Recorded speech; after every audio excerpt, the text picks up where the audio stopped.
Good morning. This is Susan, and this is Susan's Ramblings. I have been suffering from a severe cold for the past couple of weeks, and the cold even took me to the emergency room one night when I was having trouble breathing. No, wasn't COVID. It was just a very bad upper respiratory disease. Cold.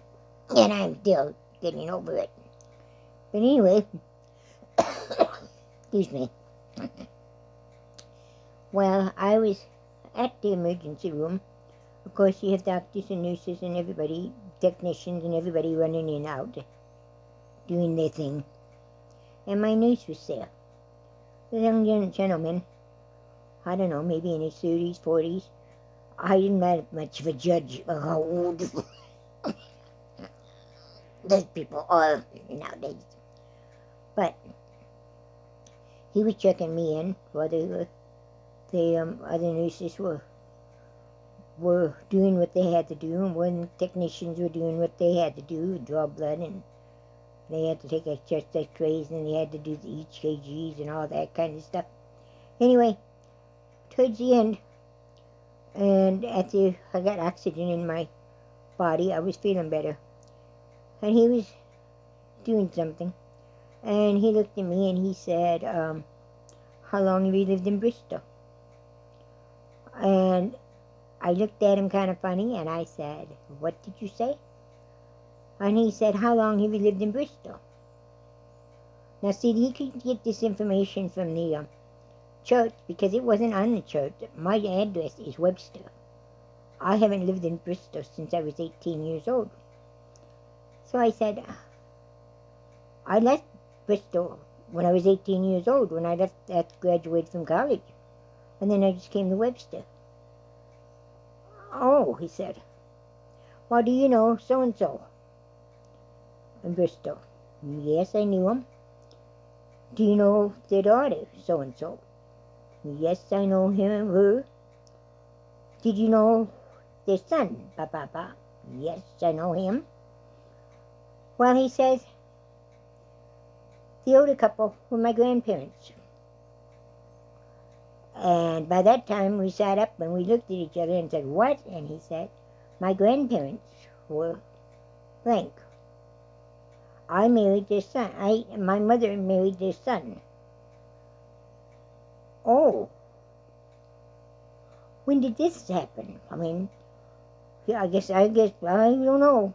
Anyway, all right, once we got all the information and we got everything all straightened out, and we realized that I did really know him, even though I had just met him, it made me think. It was a small world. And my daughter was sitting there listening to us, and we kind of looked at each other and said, do you really believe this? I mean, there was no way he could have gotten the information that he was feeding me from my church. And I had just met him that night. There was no way. And we were stunned. And finally I said, how did you know that I was from Bristol?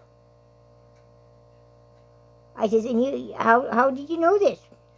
I haven't been in Bristol for 50 years. I haven't lived in Bristol for 50 years.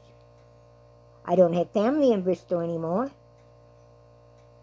because they're all gone. And my brothers and sisters don't live there anymore. My parents are in heaven. So how did you know who I was?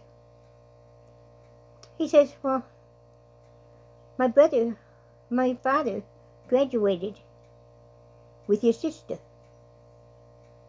And, we just kind of keep track of each other. Well, yes, I do too. But I don't keep track of their children or their children's children or so forth.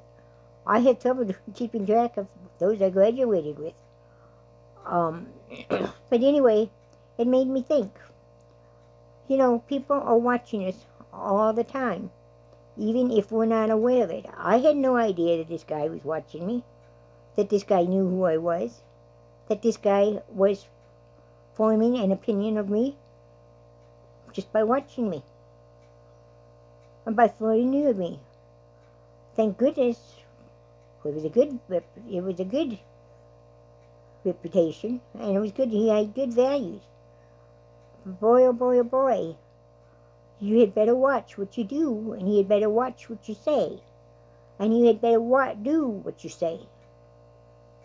None of this wishy-washy stuff, but stick up for what you say, because you got people watching you that you don't even know about. And I guess that's my story for today. It amazed me that this gentleman that I had never met in my life knew all about me. He knew my values. He knew my family. He knew everything about me. My religious beliefs, he knew it all. And yet he had never met me. He met me through his parents. And for some reason, I must have made a good impression on his parents and on his grandparents. Or we would really be in trouble, wouldn't we? Anyway, I just thought I'd share this story with you.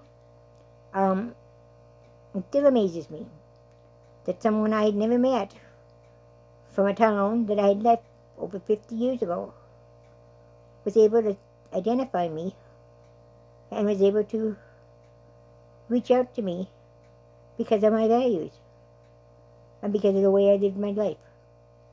Amazing, isn't it? You never know who's watching. So, like I said, do as you say, not say as you don't do. And I've had that lesson many times this week when I bought that loaf of bread that cost me $3, and I can make a loaf of bread for 50 cents.